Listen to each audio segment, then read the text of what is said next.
Hello everyone. आज हम हमारा जो ये complex variable and partial differential equation जो ये हमारा सब्जेक्ट है, ओके, उसके अंदर हमने सब कुछ देखा है। एटलीस्ट यूनिट नंबर 2 और 3 जो हमने देखा है, उससे पहले हमने ये जो पार्शियल जो पीडी जो है पार्शियल डिफरेंशियल इक्वेशन, उसके 2 यूनिट है, यूनिट नंबर 4 और 5। 4 है वो फर्स्ट ऑर्डर का है एंड 5th जो है वो हायर ऑर्डर का है, राइट। तो हायर ऑर्डर का जो है हमने ऑलरेडी देखा है डिफरेंशियल इक्वेशन, उसका जो सॉल्यूशन कैसे फाइंड आउट करते हैं वो भी हमने देखा है। ओके, सो अब जो टॉपिक बाकी है उसके बारे में डिस्कस करेंगे, ये इम्पोर्टेंट भी है। ओके, यहाँ पे क्या लिखा है देखो, classification of second order linear partial differential equation. तो उसमें जो बाकी है उसके बारे में हम डिस्कस करेंगे, आज इस वीडियो से स्टार्ट करेंगे। उसमें जो उसकी एप्लीकेशन जो है कि वेव इक्वेशन और जो हीट इक्वेशन के लिए, वन डायमेंशनल के लिए, राइट, उसके बारे में हम डिस्कस करेंगे। तो हमने अभी देखा था, इसके अंदर एक सॉल्यूशन देखा था, वेरिएबल सेपरेबल मेथड, राइट। मतलब जो भी वेरिएबल आता है उसको हम सेपरेट करके उसका सॉल्यूशन फाइंड करते थे, और वो जो मेथड थी वो इम्पोर्टेंट थी, वो एग्ज़ाम में आती ही है, जीटीयू एग्ज़ाम में। तो वो तो ऑलरेडी हमने देखी है, तो वो मेथड जो है वो हम यहाँ पे इसका सॉल्यूशन फाइंड करने में हम यूज़ करेंगे। तो देखो, एक सिंपल जो है ना, ये एक जनरल फॉर्म दिया है किसका, जो homogeneous second order partial differential equation जो होता है उसका। ओके, और उसके अंदर जो फंक्शन है वो दो वेरिएबल पे डिपेंड करता है। कौन कौन से? X and y. देखो फंक्शन कौन सा है हमारा, यू किस पे डिपेंड करता है, एक्स एंड वाई। तो यहाँ पे इंडिपेंडेंट वेरिएबल कौन से है, दो, एक्स एंड वाई है, राइट। तो यहाँ से हमें क्या करना है, ए बी एंड सी, इनकी वैल्यू फाइंड आउट करनी है और चेक करना है b square minus 4ac equal to 0 आता है तो वो क्या हो जाएगा, पैराबोलिक। ग्रेटर देन 0 आता है तो hyperbolic, okay, and less than 0 आता है तो वो एलिप्स। तो ये कंडीशन हमें देखनी है। तो देखो, यहाँ पे एक इक्वेशन दिए है, पहले उसके बारे में हम देख लेते हैं। ये जो पहला है वो है वन डायमेंशनल हीट इक्वेशन। तो वो किस टाइप का होता है, देखो इस टाइप का, del u by del t equal to c square del square u by del x square is parabolic. क्या पैराबोलिक है। सेकंड है वन डायमेंशनल वेव इक्वेशन, वो होता है ये इस टाइप का, del square u by del t square equal to c square del square u by del x square. वो क्या होता है, hyperbolic. And two dimensional Laplace equation, del square u by del x square plus del square u by del y square equal to 0, वो क्या होता है, elliptic. तो यहाँ पे एक छोटे एग्जांपल दिए सिर्फ समझने के लिए, ये एग्जाम में नहीं आता है, कि देखो, classify the following partial differential equation, ये जो 3 दिए है ना, वो as a parabolic, hyperbolic and elliptic. कौन से टाइप का है वो हमें क्लासीफाई करना है। तो ये पहला है, तो उसमें देखो u एक फंक्शन है, वो किस पे डिपेंड करता है, x एंड t पे। तो ये del square u by del x square का जो कोफिशिएंट है 4, वो क्या हो जाएगा हमारा a, ये क्या हो जाएगा b, और ये जो है यहाँ पे कुछ नहीं है मतलब 1, क्या हो जाएगा c। तो देखो यहाँ पे लिखा है a equal to 4, b equal to 4 and c equal to 1। बाद में हम क्या चेक करेंगे, देखो बी स्क्वायर माइनस 4ac, तो उसका आंसर क्या आता है, 0 आता है। 0 आता है, डेट मीन्स हमने यहाँ पे देखा वो क्या होता है, पैराबोलिक। पता चला, बस एग्जांपल है समझने के लिए। तो देखो ये जो है द पार्शियल डिफरेंशियल इक्वेशन जो है वो कौन सा है, पैराबोलिक है। अब दूसरा देखो, यहाँ पे भी u है फंक्शन, वो किस पे डिपेंड करता है, x एंड t पे। तो देखो ये डेल स्क्वायर यू, पहला x वेरिएबल है तो उसका जो डबल डेरिवेटिव है पार्शियल, उसका हमें कोफिशिएंट वो हमारा a हो जाएगा। ये क्या हो जाएगा, -9b हो जाएगा हमारा, ये a हमारा 5, और ये क्या हो जाएगा c। तो ये लिखा है a equal to 5, b equal to -9, c equal to 4। तो बी स्क्वायर माइनस 4ac में हम वैल्यू एंटर करेंगे तो आंसर क्या आएगा 1, मीन्स ग्रेटर देन 0 है, तो ये क्या हो जाएगा हाइपरबोलिक। सिमिलरली हम इसके बारे में बात करते हैं तो क्या आएगा a इक्वल टू 3 आएगा, b क्या आएगा 4 एंड जो c है वो क्या आ जाएगा 2। तो बी स्क्वायर माइनस 4ac करेंगे तो क्या आएगा -8 आंसर आता है, तो वो लेस देन 0 हो गया, तो वो क्या हो जाएगा इलिप्टिक। सो यहाँ पे सब कुछ यहाँ पे बताया गया है, तो बेसिक सा है। तो हमें जो है मेन इम्पोर्टेंट टॉपिक ये दो है, heat equation and wave equation. So ये वेव इक्वेशन का जो है ना ज़्यादातर एग्जाम्पल ही आते हैं, उसका सॉल्यूशन फाइंड करना है। लेकिन ये जो प्रीवियस एग्जाम है उसके अंदर ये जो वेव इक्वेशन कैसे आता है, किस तरह से आता है, वो भी पूछा गया है। गेटिंग? सो हम फंक्शन को यू लो तो del square u by del t square लिखना है, वाई लो तो del square y by del t square equal to c square del square u by del x square. यहाँ पे y हो तो y लिखना है u की जगह पर। ओके, सो ये हम स्टार्ट करेंगे अभी वेव इक्वेशन, राइट। उसके लिए ये जो इक्वेशन है कैसे आता है वो हम देखेंगे फर्स्ट, देन उसका सॉल्यूशन के बारे में डिस्कस करेंगे, राइट। तो देखो यहाँ पे ये one dimensional wave equation start है टॉपिक हमारा, वन डायमेंशनल वेव इक्वेशन। तो वो जो हमने वेव इक्वेशन देखा अभी वो ये था, वहाँ पे क्या लिखा था u था, यहाँ पे क्या है मैंने पहले ही बोला y है, तो कोई प्रॉब्लम नहीं। गेटिंग? फंक्शन को क्या बोला है y बोला है u की जगह पे, तो y जो है वो फंक्शन है, मतलब डिपेंडेंट है, किस पे डिपेंड करता है, two independent variable x and t पे। तो ये वेव इक्वेशन जो हमने देखा अभी वन डायमेंशनल वही है। तो ये वेव इक्वेशन कैसे आता है वो यहाँ पे दिया हुआ है, तो ये एक दो बार एग्जाम में आया हुआ है, तो हम देख लेते हैं। और ये इक्वेशन डिराइव करने के लिए कौन कौन सी जो फिजिकल कंडीशन जो है, मीन्स हम बोले तो एजम्पशन जो है, क्या क्या हम अज्यूम करते हैं, वो भी यहाँ पे दिया हुआ है 1 2 एंड 3, वो अजम्पशन भी हमें लिखना पड़ेगा, राइट। वो भी पूछा जाता है एग्जाम के अंदर। चलो तो हम बात करते हैं अभी वेव इक्वेशन की। अभी एक्चुअली वेव इक्वेशन है क्या, मान लो कि ये x axis and y axis draw की है। सो यहाँ पे x इक्वल टू 0 पे एक स्ट्रिंग, एक रस्सी हमने यहाँ से और यहाँ पे एक फिक्स पॉइंट है, मान लो कि l लेंथ पे है, x इक्वल टू l। तो ये दो पॉइंट जो है हमारा फिक्स है। तो हम क्या करेंगे, ये जो स्ट्रिंग है उसको फोर्स लगाएंगे, स्ट्रेच करेंगे, तो मतलब ये कंडीशन में आ जाएगा। बाद में हम छोड़ देंगे तो वो क्या करेगा, ये जो हमारी मीन वैल्यू जो आती है ये उसके आसपास क्या करेगा, ऑसिलेट करेगा ऐसे ऐसे ऐसे। और वो जो है लाइन के ऊपर एंड लाइन के नीचे, मतलब उसकी जो एवरेज मीन वैल्यू आती है उससे ऊपर या उससे नीचे समान तरीके से वो ऑसिलेट होता है। धीरे धीरे वो कम हो जाता है और धीरे धीरे वो स्टेबल हो जाता है।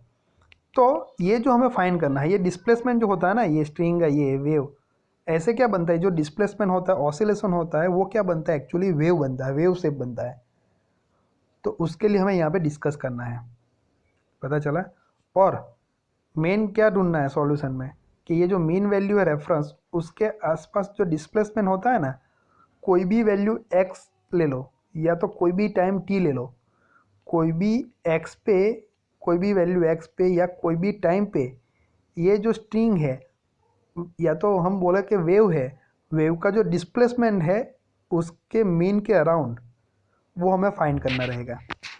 तो उसके लिए हम आगे काम करेंगे, लाइक सॉल्यूशन फाइंड करना है। तो ये आपको बेसिक आइडिया जो है वो आपको समझ में आ गया होगा कि एक्चुअली वेव इक्वेशन है क्या। तो कोई भी एक इलास्टिक स्ट्रिंग है, उसको हम फोर्स लगाएंगे, उसको छोड़ देंगे तो उसके अंदर वाइब्रेशन आएंगे, ऑसिलेशन, तो वो कौन से शेप के आएंगे, वेव के शेप के, राइट।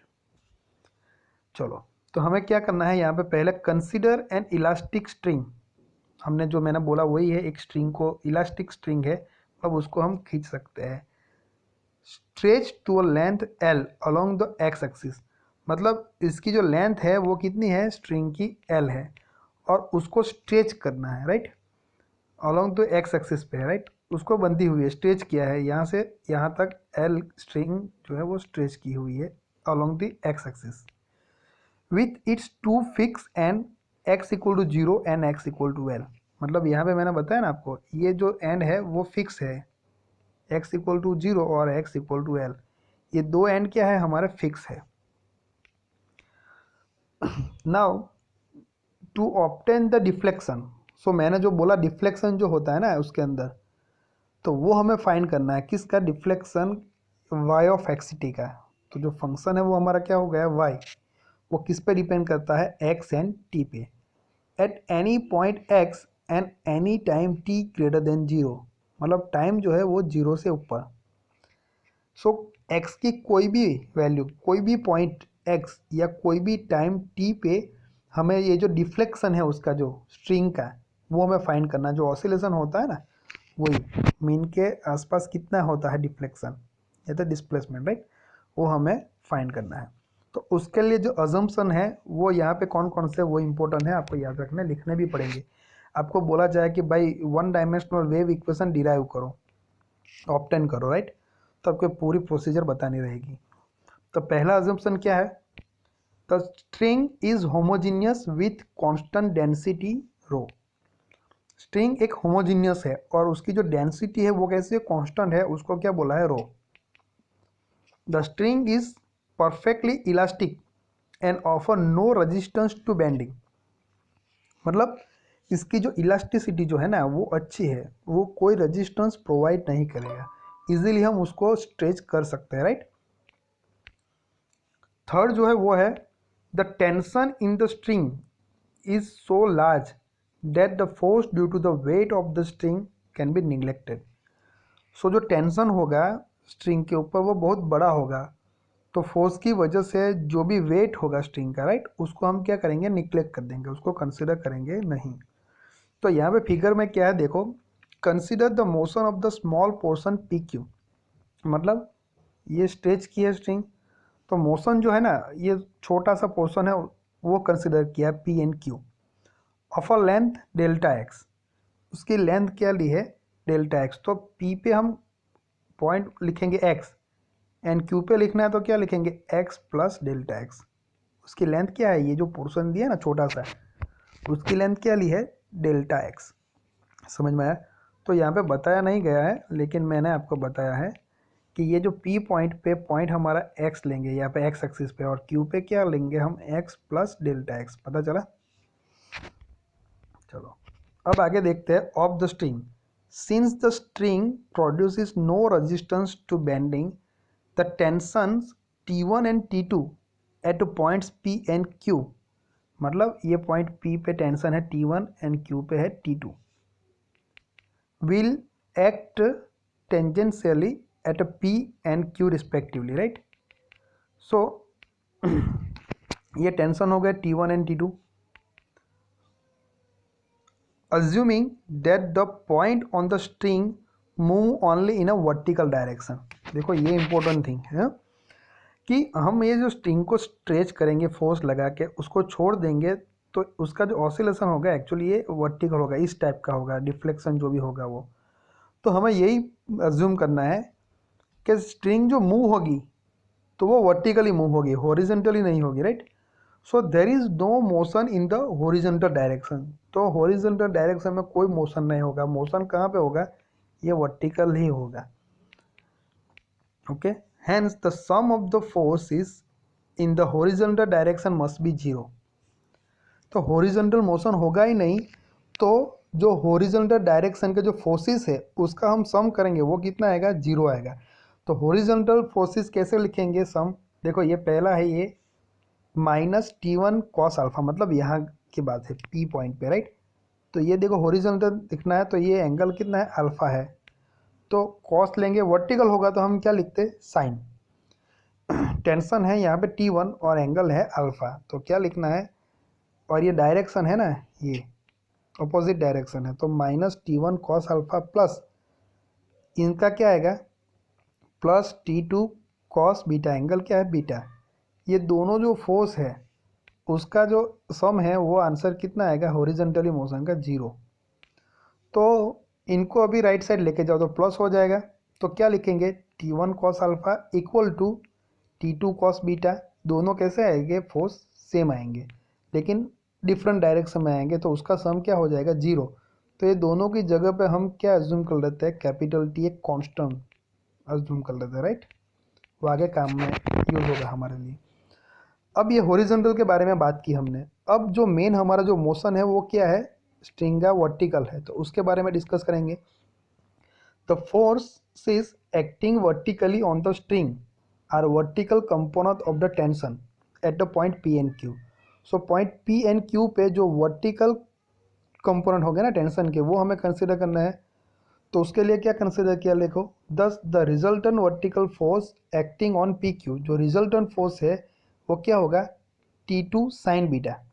ये वर्टिकल है तो साइन लेना है, माइनस ये माइनस आएगा T1 sine alpha by Newton second law of motion. So resultant जो फोर्स होगा वो एक्चुअली कितना होगा, ये दोनों का मल्टीप्लिकेशन, मास एंड एक्सेलरेशन का। गेटिंग। तो ये रिजल्टेंट फोर्स हमने यहाँ पे लिखा है वो हम लिख देते हैं, देखो same, T2 sign beta minus T1 sine alpha. बाद में क्या लिखेंगे, इक्वल टू ये मास, तो mass and acceleration. The mass क्या आएगा, हमने जो डेंसिटी लिया रो इंटू कितना, ये स्मॉल पोर्शन लिया वो इसकी लेंथ कितनी है, डेल्टा एक्स, तो rho into delta x into acceleration, मतलब डबल डेरिवेटिव आएगी ना यहाँ पे, del square y by del t square. तो ये आ गया। अब क्या करना है, हम क्या करेंगे ये दोनों साइड पे हम टी से डिवाइड कर देंगे। ये हमने टी एज्यूम किया ना, टी से डिवाइड कर देंगे सभी टर्म को। तो देखो ये टर्म डिवाइड बाई टी, ये डिवाइड बाई टी, और ये टर्म डिवाइड बाई टी। ये तो मल्टीप्लिकेशन है तो लिखा, राइट। अब टी की जगह पे यहाँ पे क्या रखेंगे, टी इक्वल टू कोई भी लिख सकते हैं, तो ये लिखेंगे T2 कॉस बीटा। और ये टी की जगह पे क्या लिखेंगे, T1 कॉस अल्फा, और टी को एज इट इज रहने देंगे। ओके। सो देखो ये T2 कैंसिल, यहाँ पे T1 कैंसिल, तो यहाँ पे क्या रहेगा, sine beta by cos beta, मतलब टेन बीटा यहाँ पे लिखा है नीचे। यहाँ पे क्या रहेगा, minus tan alpha equal to ये आएगा। सो हमारा क्या है, tan beta minus tan alpha equal to ये जो राइट साइड है वो सेम आएगा। So tan beta equal to ये हो गया, टेन अल्फा इक्वल टू ये हो गया। हम नेक्स्ट पेज पे मूव होते हैं, देखो ये तो क्या है यहाँ पे लिखा हुआ, देखो कि टेन अल्फा यहाँ पे लिखा है, देखो, since the tan alpha and tan beta are the slope of the curve. जो कर्व है उसका स्लोप है कौन से पॉइंट पे, पी एंड क्यू पे। सो टेन अल्फा पी पे है एंड बीटा जो है टेन बीटा वो क्यू पे है, वो स्लोप बताता है। So tan alpha equal to हम क्या लिख सकते हैं, देखो, del y by del x. Okay, यहाँ पे की है पी, और जो वो पॉइंट है वो पी पॉइंट पे एक्स की वैल्यू कितनी है, हमने बताया ना, ये पी है और ये क्यू है। मानो पी पे एक्स है और क्यू पे क्या है, एक्स प्लस डेल्टा एक्स। क्यों, क्योंकि ये पी क्यू जो हमने लिया उसकी लेंथ क्या है, डेल्टा एक्स। तो यहाँ पे लिखेंगे del y by del x, x लिखेंगे, पी की जगह पे क्या लिखेंगे, एक्स। सिमिलरली टेन बीटा क्या लिखेंगे, del y by del x, और पॉइंट कौन सा है, क्यू पे। तो क्यू पे एक्स की वैल्यू क्या लिखेंगे, एक्स प्लस डेल्टा एक्स। अब क्या करेंगे, ये जो ten alpha and tan beta का जो भी है ये, वो हम ये इक्वेशन में रखेंगे। कौन से इक्वेशन में, देखो ये इक्वेशन में, यहाँ पे ये लास्ट में। ओके, तो टेन अल्फा, सॉरी पहले क्या है, टेन बीटा है एंड देन टेन अल्फा है। सो टेन बीटा पहले ये लिखा माइनस टेन अल्फा, मतलब ये इक्वल टू, तो ये है ही हमारे पास। अब क्या करना है कि दोनों साइड डेल्टा एक्स से हम डिवाइड करेंगे एंड लिमिट क्या लेंगे, delta x tends to zero. तो देखो ये जो पोर्शन, इनको डेल्टा एक्स से क्या किया, डिवाइड किया, और यहाँ पे लिमिट क्या ली, delta x tends to zero. So right side भी डेल्टा एक्स से हम डिवाइड करेंगे ही। तो देखो ये डेल्टा एक्स और डेल्टा एक्स कैंसिल, तो बाकी क्या रहेगा, only rho and divide by t, और into del square y by del t square तो है ही। अब देखो यहाँ पे ये जो है ना, रो बाई कैपिटल डी, उसको हम क्या बोलेंगे 1/c²। तो c² इक्वल टू क्या हो जाएगा, उसका उल्टा t/रो। तो ये है c² इक्वल टू t/रो। तो उसकी जगह पे 1/c² रखेंगे, ये इनकी जगह पे 1/c², और ये तो रहेगा ही सेम। और ये जो लेफ्ट जो पोर्शन है ना, वो एक्चुअली क्या हो जाएगा, इस टाइप का आएगा, del by del x derivative of del y by del x, ऐसा आएगा। तो ये 2 बार हो गया, तो उसको हम कैसे लिख सकते हैं, del square y by del x square लिख सकते हैं। तो लेफ्ट साइड पे हमारा ये आ जाएगा। तो अब देखो ये c² है, उसको उसकी जगह पे क्या करते हैं हम, c² को यहाँ पे लेके आते हैं। तो नीचे है डिनोमीटर में, तो यहाँ पे मल्टीप्लाई हो जाएगा। तो देखो ये c² del square y by del x square को यहाँ पे लिख दिया, और ये del square y by del t square बाकी रहेगा वो यहाँ पे। तो ये हमारा जो है वो किसका इक्वेशन आ जाएगा, 1 डायमेंशनल वेव इक्वेशन जो है ना, वो ये आ जाएगा। जो पहले मैंने बताया वहाँ पे जो फंक्शन u लिया था, यहाँ पे y लिया है, राइट। सो आप यहाँ पे u की जगह पे आप y लिखते हैं ना, सॉरी ये y की जगह पे आप u लिख दो तो भी चलेगा, कोई प्रॉब्लम नहीं, राइट। सो ये याद रखना, del square y by del t square, या तो y की जगह पे आप u लिख सकते हो, equal to c² del square y by del x square. Getting. तो ये हमारा हो गया 1 डायमेंशनल वेव इक्वेशन। अभी ये जो 1 डायमेंशनल वेव इक्वेशन आया ना, उसका सॉल्यूशन हमें फाइंड करना है। तो उसके लिए हम कौन सी मेथड यूज़ करेंगे, वो हमने जो वेरिएबल सेपरेबल वाली मेथड जो की थी ना, वो करेंगे। कि वेरिएबल को सेपरेट करेंगे एंड देन उसका जो है सॉल्यूशन वो फाइंड करने की ट्राई करेंगे। तो उसके बेस पे हम बाद में एग्जाम्पल भी देखेंगे, राइट। तो ये इंपॉर्टेंट है, वेव इक्वेशन वाला जो है क्वेश्चन वो आता ही रहता है GTU एग्जाम के लिए। सो ज़्यादातर जो है ना, ये वेव इक्वेशन जो डिराइव करना रहता है ना, कि वो कहाँ से आता है, कैसे आता है, वो ज़्यादातर नहीं आता, लेकिन ये एक बार वेव इक्वेशन का आया था, इसीलिए मैंने आपको बता दिया, राइट। सो नेक्स्ट वीडियो से हम स्टार्ट करेंगे solution of 1 dimensional wave equation, कि ये जो वेव इक्वेशन है वो डायरेक्ट लिखेंगे हम, और उसका सॉल्यूशन देखेंगे, और एग्जाम्पल जो आएगा तो उसका जो मेन सॉल्यूशन है, 3 सॉल्यूशन मिलेंगे, उसमें से 1 सॉल्यूशन ही हमारे काम का आएगा, कि वो फिजिकल कंडीशन को सेटिस्फाइड करेगा वेव का, राइट। तो वो डायरेक्ट हम लिखेंगे एग्जाम्पल में, ये सारा कुछ करने की ज़रूरत है नहीं। सो ये वेव इक्वेशन है वो याद रखना है, और किस तरह से आता है वो भी, ये जो मैंने बताया वो प्रोसीजर, राइट। ओके, तो नेक्स्ट वीडियो में उसका सॉल्यूशन के बारे में हम बात करेंगे।